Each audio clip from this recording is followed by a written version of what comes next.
Assalamualaikum warahmatullahi wabarakatuh. Alhamdulillahilladzi 'allama bil qalam 'allamal insan ma lam ya'lam. Wassalatu wassalamu ala asrofil anam wa ala alihi wa ashabihi masabihil umam amma ba'du. Dewan juri yang arif dan bijaksana, hadirin dai-daiyah yang dirahmati oleh Allah. Seiring puji tiada henti hanyalah milik Allah yang maha suci. Senandung rindu tak pernah layu hanyalah milik Allah yang maha tahu. Segenap sanjung tertumpu hanyalah milik Allah yang maha agung. Sholawat berbingkai salam, marilah kita sanjungkan kepada mahkota alam.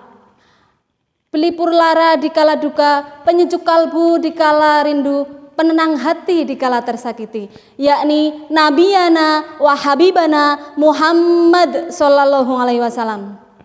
Hadirin yang dirindukan oleh Allah, perkenankanlah saya di sini menyampaikan tausiah dengan tema peran penting pendidikan dalam membangun bangsa dan agama. Berbicara mengenai pendidikan, mobil tidak bisa berjalan di air. Ia bisa berjalan di daratan. Kalau kita menginginkan pendidikan karakter anak, maka diberikan ramuan-ramuan. Sekarang sekolah formal, porsi pendidikan agama kurang diperhatikan dibanding pendidikan umum yang lainnya. Jika pemerintah, orang tua, pendidik menginginkan karakter-karakter yang sesungguhnya, keteladanan, kejujuran, kedisiplinan, religius, maka porsi ilmu agama harus ditambah. Menurut pandangan Islam, pendidikan harus mengutamakan pendidikan keimanan. Jadi, mendahulukan pendidikan keimanan tidak akan mengurangi kehebatan mereka untuk menjadi seorang pakar ilmu kedokteran, tidak akan mengurangi kehebatan mereka untuk menjadi seorang insinyur yang handal jika porsi ilmu pendidikan agama ditambah. Betul apa tidak? Menjadi seorang insinyur yang bertanggung jawab, tidak akan pernah ada bangunan yang cepat roboh. Menjadi dokter yang bertanggung jawab dan punya ilmu agama, dia tidak akan pernah berbuat culas, bohong, dan seterusnya. Sejarah telah membuktikan bahwa pendidikan yang kurang memperhatikan pendidikan keimanan akan menghasilkan lulusan yang kurang akhlaknya. Akhlak yang rendah sangat berbahaya bagi kehidupan bersama, bahkan dapat menghancurkan dunia dan negara. Oleh karena itu, semua elemen bangsa perlu membumikan pendidikan keimanan atau akhlak di sekolah formal ataupun non-formal. Ada dua hal yang harus secara sungguh-sungguh dan konsisten diajarkan, ditanamkan kepada peserta didik untuk menjadi generasi yang tangguh dan berintelektual tinggi. Selain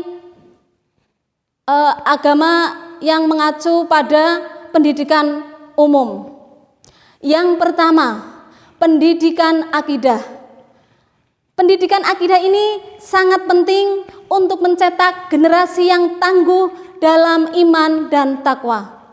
Yang kedua, pendidikan akhlak. Pendidikan akhlak ini harus sungguh-sungguh diperhatikan oleh semua kalangan, terutama orang tua dan pendidik.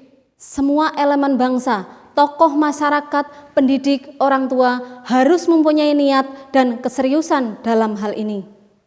Harapan generasi masa depan adalah generasi yang berintelektual tinggi dan berakhlak mulia.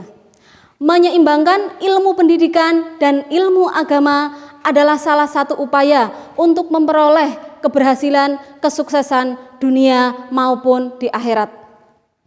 Menjadi seorang dokter yang hafal Al-Quran, sebelum beroperasi dia akan menghatamkan 1 juz Subhanallah, menjadi insinyur yang handal, mempunyai ilmu agama, sebelum dia mengontrol bangunan, dia akan selalu membaca sholawat atas Nabi Muhammad.